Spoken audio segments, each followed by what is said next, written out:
നമസ്കാരം, ഞാൻ വിവേക് ബാലകൃഷ്ണൻ. കേരളത്തിന്റെ മുഖ്യമന്ത്രി ശ്രീ വി.ഡി. സതീശൻ ഇന്നലെ മന്ത്രിമാരുടെ ലിസ്റ്റ് പ്രഖ്യാപിച്ചതോടുകൂടി വലിയ വിമർശനമാണ് ഉയർന്നു വന്നിരിക്കുന്നത്. അതിൽ പ്രധാനമായും ചാണ്ടി ഉമ്മനെ മന്ത്രിയാക്കിയില്ല, ഒ.ജെ. ജനീഷിനെ മന്ത്രിയാക്കി, വി.ടി. ബലറാമിനെ മന്ത്രിയാക്കിയില്ല എന്ന് തുടങ്ങി അങ്ങോട്ട് നീണ്ടുപോവുകയാണ് വിമർശനത്തിന്റെ ഒരു ലിസ്റ്റ്. അതിനെ കുറിച്ചിട്ടാണ് പറയാൻ പോകുന്നത്. അതിനു മുമ്പായിട്ട് രണ്ട് കാര്യങ്ങൾ പറയാനുണ്ട്. സത്യപ്രതിജ്ഞയ്ക്ക് മുമ്പ് ശ്രീ വി.ഡി. സതീശൻ ജനങ്ങളെ ഞെട്ടിച്ചത് മാധ്യമ പ്രവർത്തകരുടെ ഒപ്പം നിന്ന് സെൽഫി എടുത്തതാണെങ്കിൽ, സത്യപ്രതിജ്ഞയ്ക്ക് ശേഷം ഞെട്ടിച്ചത് സീതാലക്ഷ്മി എന്ന അമ്മയെ ആ സത്യപ്രതിജ്ഞ നടന്ന വേദിയിലേക്ക് ക്ഷണിക്കുകയും അല്ലെങ്കിൽ അവരങ്ങോട്ട് കടന്നു വരികയും അവരെ ചേർത്ത് പിടിക്കുകയും രാഹുൽ ഗാന്ധിക്കൊപ്പം അവരോടൊപ്പം സംസാരിക്കുകയും ഒക്കെ ചെയ്തത് അക്ഷരാർത്ഥത്തിൽ ഇതുവരെ കാണാത്ത ഒരു സത്യപ്രതിജ്ഞ ചടങ്ങാണ് ഇന്ന് രാവിലെ നമ്മൾ കണ്ടത്. ശരിക്കും പറഞ്ഞു കഴിഞ്ഞാൽ അതൊക്കെ വലിയൊരു മാറ്റം തന്നെയാണ്, ഒരു പുതുയുഗം തന്നെയാണ് ഇനി പിറക്കാൻ പോകുന്നത് എന്നുള്ളതിന്റെ സൂചനകളാണ് ഇതൊക്കെ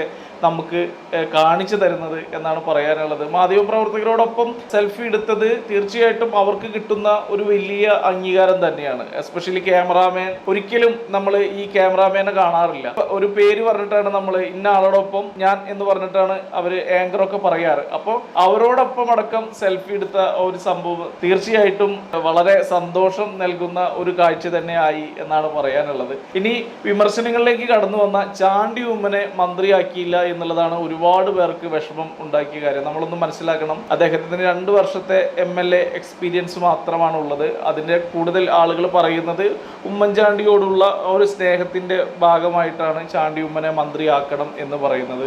ഒപ്പം തന്നെ ചാണ്ടി ഉമ്മന് ഒരുപാട് ഭൂരിപക്ഷമുണ്ട് എന്ന് പറയുന്നുണ്ട്. നമുക്കറിയാം ചാണ്ടി ഉമ്മന്റെ ഒരു ഹിസ്റ്ററി നമുക്കറിയാവുന്നതാണ്. അപ്പോൾ ആ ഒരു രീതിയിലൊക്കെയാണ് ചാണ്ടി ഉമ്മന് വോട്ടുകൾ ജനങ്ങൾ നൽകിയിട്ടുള്ളത്. ഒപ്പം അദ്ദേഹത്തിന് ഒരു പുതിയൊരു അവസരം കൂടി കൊടുക്കുകയാണ് ചെയ്തത്. അപ്പോൾ ആ ഒരു രീതിയിൽ മന്ത്രി ആവണം എന്ന് പറയുമ്പോൾ ഇപ്പൊ മുഖ്യമന്ത്രിയായുള്ള വി.ഡി. സതീശൻ പോലും ഇതുവരെ ഒരു മന്ത്രി പോലും ആയിട്ടില്ല. ഉമ്മൻചാണ്ടി സർക്കാരിന്റെ കാലത്തും വി.ഡി. സതീശൻ മന്ത്രിയാവാൻ പോകുന്നു എന്നൊക്കെ വാർത്തകൾ വന്നെങ്കിൽ കൂടി അന്നും വി.ഡി. സതീശൻ മന്ത്രിയായില്ല. അതിന്റെ ഒരു പകപോക്കലാണ് ഇത് എന്നുള്ള രീതിയിലൊക്കെ വലിയ തോതിൽ ആളുകൾ പറയുന്നുണ്ട്. ശരിക്കും നമ്മൾ ചിന്തിച്ചു കഴിഞ്ഞാൽ അറിയാം, ഈ സാമുദായികമായിട്ടുള്ള വീതം വെപ്പ് കാരണം നഷ്ടപ്പെട്ടു പോയതാണ് എന്നാണ് എനിക്ക് പേഴ്സണലായിട്ട് ചാണ്ടി ഉമ്മന്റെയും വി.ടി. ബലറാമിന്റെയും ഒക്കെ മന്ത്രിസ്ഥാനം നഷ്ടമായത് എന്നാണ് എനിക്ക് തോന്നിയിട്ടുള്ളത്. ഇപ്പോൾ മന്ത്രിസഭയിൽ 21 മന്ത്രിമാരാണ്. അപ്പോൾ അതിനെ നോക്കുകയാണെങ്കിൽ 10 ഹിന്ദുക്കളും 7 ക്രിസ്ത്യനും 7 മുസ്ലിമും അങ്ങനെയാണ് പോകുന്നത്. അതിൽ കോൺഗ്രസിൽ മുസ്ലിം മന്ത്രി എന്ന് പറയുന്നത് ഒരാളേ ഉള്ളൂ. ക്രിസ്ത്യാനികൾ 4 മന്ത്രിമാരാണെന്ന് തോന്നുന്നു. അപ്പോൾ ആ രീതിയിലാണ് നമ്മുടെ ഈ ഒരു സംഭവം പോയിട്ടുള്ളത്. ശരിക്കും പറഞ്ഞു കഴിഞ്ഞാൽ നമ്മൾ ഈ ഒ.ജെ. ജനീഷിനെ എങ്ങനെയാണ് മന്ത്രിയാക്കിയിട്ടുള്ളത് എന്ന് പലരും ചോദിക്കുന്നുണ്ട്. നമ്മൾ മനസ്സിലാക്കേണ്ടത്, മുതിർന്ന നേതാക്കൾ സ്ഥാനത്തിന് വേണ്ടി വഴക്കിട്ടതല്ല ശരിക്ക് കോൺഗ്രസിന്റെ ബ്യൂട്ടി എന്ന് പറയുന്നത്. ഒ.ജെ. ജനീഷിനെ മന്ത്രിയാക്കിയതാണ്. അദ്ദേഹത്തിന്റെ ഒരു രാഷ്ട്രീയ ചുറ്റുപാട് അല്ലെങ്കിൽ അദ്ദേഹം വളർന്നു വന്ന രീതി, അമ്മ തൊഴിലുറപ്പിന് പോകുന്ന ഒരമ്മയാണ്. അപ്പൊ അങ്ങനെയുള്ള ഒരു അമ്മയുടെ മകൻ മന്ത്രിയാവുക എന്ന് പറയുന്നത് തന്നെയാണ് കേരളത്തിൽ ഏറ്റവും ആഘോഷിക്കപ്പെടേണ്ട കാര്യം. മാത്രവുമല്ല, അദ്ദേഹത്തിനെ നിയമിച്ചത് രാഹുൽ ഗാന്ധി നേരിട്ടിട്ടാണ് എന്നാണ് രമേശ് ചെന്നിത്തല പറഞ്ഞത്. അപ്പൊ അങ്ങനെയൊക്കെ അത് വലിയ മാറ്റാണ്. വളർന്നു വരുന്ന യൂത്ത് കോൺഗ്രസ് പ്രവർത്തകർക്കൊക്കെ അതൊക്കെ ഒരു പ്രചോദനമാണ്. കോൺഗ്രസ് ഒരു പർട്ടിക്കുലർ വിഭാഗത്തിൽപ്പെട്ട ആളുകൾ മാത്രമാണ് ഈ മന്ത്രിസ്ഥാനത്തേക്ക് വരുന്നുള്ളൂ എന്നൊക്കെ പറയുന്ന രീതിയിലൊക്കെ പൊളിച്ചെഴുതിയ ഒരു നിയമനം കൂടിയാണ് ഒ.ജെ. ജനീഷിൻ്റെത്. അപ്പോൾ പിന്നെ എങ്ങനെയാണ് ഒ.ജെ. ജനീഷിന് നറുക്ക് വീണത് എന്ന് ചോദിക്കുകയാണെങ്കിൽ അത് തീർച്ചയായിട്ടും ഈ സാമുദായിക അടിസ്ഥാനത്തിൽ വന്നിട്ടുള്ള ഒരു നിയമനമാണ് എന്നാണ് എനിക്ക് തോന്നിയത്. കാരണം അതുവരെ ശബ്ദിക്കാത്ത ആളുകളാണ് ശിവഗിരി മഠത്തിലെ ആളുകൾ. അപ്പൊ അവര് പറയുന്നു ഇഴവരായിട്ടുള്ളത് 9 പേരുണ്ട്, അവരെ ഒരു 6 പേരെങ്കിലും അല്ലെങ്കിൽ 4 പേരെങ്കിലും മന്ത്രിയാക്കണം എന്ന് പറയുന്നു. അങ്ങനെയാണ് ഒ.ജെ. ജനീഷിലേക്ക് എത്തുന്നത് അവസാന ഘട്ടത്തിൽ എന്നാണ് എനിക്ക് തോന്നുന്നത്. മാത്രമല്ല, കെ.സി. വേണുഗോപാലിന്റെ ഏറ്റവും അടുത്ത ശിഷ്യൻ കൂടിയാണ് ഒ.ജെ. ജനീഷ്. അപ്പോൾ ആ ഒരു പരിഗണനയൊക്കെ ഒ.ജെ. ജനീഷിന് കിട്ടിയിട്ടുണ്ട് ഇവിടെ എന്നുള്ളതാണ്. പിന്നെ മറ്റൊരു കാര്യം പറയാനുള്ളത്, വളരെ വ്യത്യസ്തമായി അല്ലെങ്കിൽ വളരെ ദയനീയമായി വളരെ സഹതാപത്തോടു കൂടി ഒക്കെ നമ്മൾ കാണുന്ന അല്ലെങ്കിൽ ഒരുപാട് പേർക്ക് വളരെ വിഷമം ഉണ്ടായ ഒരു കാര്യം, ഇതിലൊന്നും പെടാതെ രാഹുൽ മാങ്കൂട്ടം ഈ ഒരു പരിപാടി കാണാൻ വന്നു എന്നുള്ളതാണ്. സത്യപ്രതിജ്ഞ കാണാനായിട്ട് അദ്ദേഹം വന്നു. ഒരുപാട് പേരോടൊപ്പം സെൽഫി എടുക്കുന്ന വീഡിയോസ് ഒക്കെ കണ്ടു. തീർച്ചയായിട്ടും അദ്ദേഹം ഒരു പോസ്റ്റ് ഇട്ടിട്ടുണ്ടായിരുന്നു, ഒപ്പം കണ്ട സ്വപ്നങ്ങളാണ് പാതി വഴിയിൽ ചിതറിപ്പോയി എന്നൊക്കെ പറഞ്ഞിട്ട്. തീർച്ചയായിട്ടും അപ്പോൾ അതൊരു വിങ്ങലാണ്. മാത്രമല്ല തന്റെ കൂട്ടുകാരൻ അത് കിട്ടി എന്ന് പറയുന്ന സന്തോഷം ഡെഫിനറ്റ്ലി ഉണ്ടാവും, അതില്ലാതിരിക്കില്ല എന്നുള്ളതാണ്. അങ്ങനെ ഇല്ലാത്തവർ ശരിക്കും കോൺഗ്രസ്സുകാരല്ല എന്ന് വേണമെങ്കിൽ പറയാം. ഒരുപക്ഷെ ഇത്തരം വിവാദങ്ങളൊന്നും ഉണ്ടായില്ലെങ്കിൽ രാഹുൽ മാങ്കൂട്ടം ഒരുപക്ഷെ മന്ത്രിയായി പരിഗണിക്കപ്പെട്ടേനെ എന്ന് ചിലർ പറയുന്നുണ്ട്. പക്ഷെ എനിക്ക് തോന്നുന്നില്ല ഈ രീതിയിൽ രമേശ് പിഷാരടി എങ്ങനെയാണോ പാലക്കാട് MLA ആവുന്നത് അതുപോലെ തന്നെ രാഹുൽ മാങ്കൂട്ടം അവിടെ ജയിച്ചു വന്നാലും അതുപോലെ ആവുള്ളൂ. കാരണം അത്ര അധികം സീനിയർ ആയിട്ടുള്ള ആളുകൾ ഇവിടെ ഉണ്ട്. മാത്രമല്ല ഈ വിഭജനം, ഇപ്പോൾ ഒരു നായർ കമ്മ്യൂണിറ്റിയിലുള്ള ആളുകൾ 4 പേരാണ് മന്ത്രിയായിട്ടുള്ളത്, തിരുവഞ്ചൂർ അടക്കം 5 പേര്, സ്പീക്കർ അടക്കം.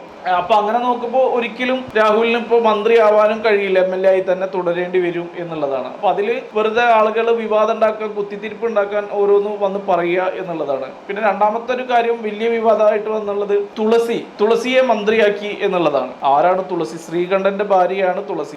ശ്രീകണ്ഠന് ഒരു വീട്ടിൽ നിന്ന് മന്ത്രിയും MP യുമാണ് എന്നൊക്കെ പറഞ്ഞിട്ട് വലിയ രീതിയിൽ വിവാദങ്ങൾ ഉണ്ടാക്കുന്നുണ്ട്. അവരോട് പറയാനുള്ളത്, ഈ തുളസി എന്ന് പറയുന്ന ആള് ശ്രീകണ്ഠന്റെ ഭാര്യ ആയതിനു ശേഷം ഞാനൊരു രാഷ്ട്രീയത്തിലേക്ക് ഇറങ്ങി ഒരു പയറ്റ എന്ന് കരുതി വന്നതല്ല. അല്ലെങ്കിൽ ശ്രീകണ്ഠൻ നൈസായിട്ട് നീ രാഷ്ട്രീയത്തിലേക്ക് ഇറങ്ങിക്കോ, ബാക്കി കാര്യങ്ങളൊക്കെ ഞാൻ ചെയ്തോളാം എന്നുള്ള ടോണിലല്ല തുളസി MLA ആയിട്ടുള്ളത്. അവര് മുമ്പും കോൺഗ്രസിൽ പ്രവർത്തിച്ചിട്ടുണ്ട്, പാർട്ടി പ്രവർത്തകരാണ്, മത്സരിച്ചിട്ടുണ്ട്, ഇതൊക്കെ ചെയ്തിട്ടുള്ളത്. അതിന് അങ്ങനെയുള്ളപ്പോഴാണ് തുളസീനെ ശ്രീകണ്ഠൻ കല്യാണം കഴിക്കുന്നത്. അപ്പൊ 2 വ്യക്തികളുടെ തീരുമാനങ്ങളാണ്, അല്ലാതെ അതൊരു കുടുംബത്തിൽ ഉള്ള ഒരാളുടെ പിൻബലം കൊണ്ട് രാഷ്ട്രീയത്തിലേക്ക് ഇറങ്ങിയതാണ് എന്നുള്ളത് ശരിയല്ല.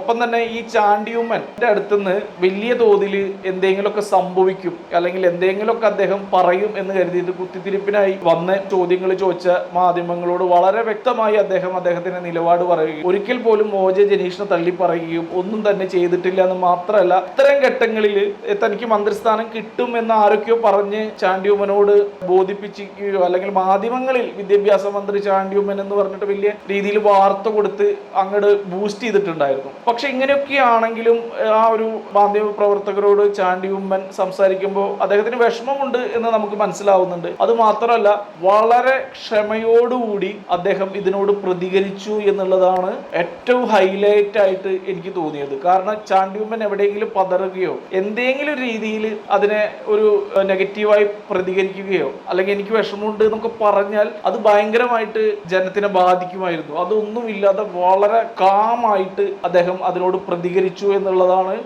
ഏറ്റവും വലിയ എടുത്തു പറയേണ്ട കാര്യം. തീർച്ചയായിട്ടും ഈ VD സതീശൻ ഒരു മന്ത്രി പോലും അല്ലെങ്കിൽ ഒരു സ്ഥാനമാനങ്ങളും പാർട്ടിയിൽ ലഭിക്കാതെയാണ് ഇന്ന് മുഖ്യമന്ത്രി ആയിട്ടുള്ളത്. നാളെ ചാണ്ടിയുമ്മനും അത് സാധിക്കാൻ കഴിയട്ടെ എന്നാണ് പറയാനുള്ളത്. അത് സാധിക്കും എന്ന് തന്നെയാണ്, അതിനുള്ള എല്ലാ കാലിബറും ചാണ്ടിയുമ്മനുണ്ട്.